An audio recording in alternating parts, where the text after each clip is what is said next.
Let's say you have a network that is not being advertised into the autonomous system.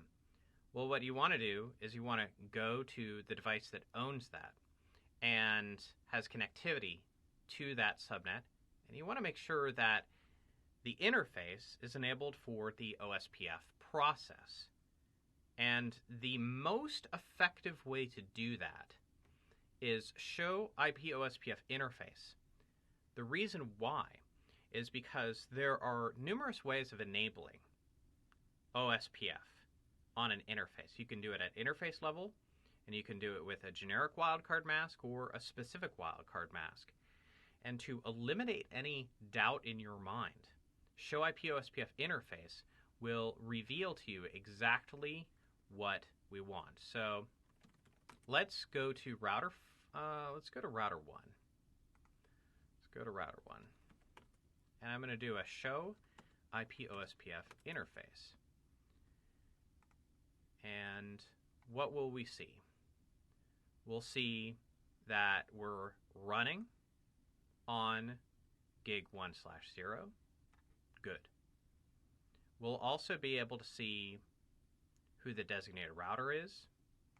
It says we are the designated router. So it's very relevant information. There will be no doubt that, oh, this interface is operational for OSPF and it is running as Area 1, which in my topology looks good. Yeah, that's what I would expect. So don't forget about this interface command.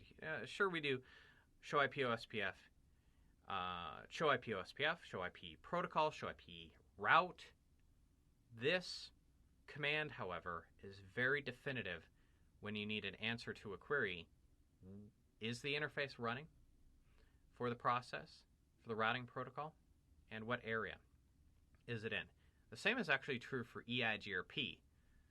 So if we're looking at EIGRP, a show IP EIGRP interface is equally relevant to a confirmation of the routing protocol being enabled for interfaces. And so let's go over to DSW1. I'll do that here also, show IP OSPF interface. And we are running on the routed port from DSW1 over to R1, so I'd expect that.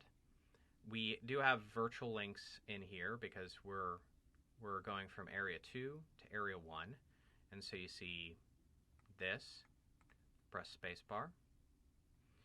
But most importantly, and this is one of the places where I'd expect it to be troubleshooting whether an interface is running the process, is edge networks. Because edge networks aren't going to participate in neighborship or don't necessarily need to participate in neighborship. So I would look for my SVIs, a switched virtual interface, and making sure that, yes, it is enabled for those interfaces. And so I'm enabled for all of the subnets in the VLANs that exist in my switch block. So that's a pretty common place to do this sort of confirmation as to whether the routing protocol is enabled for the interface.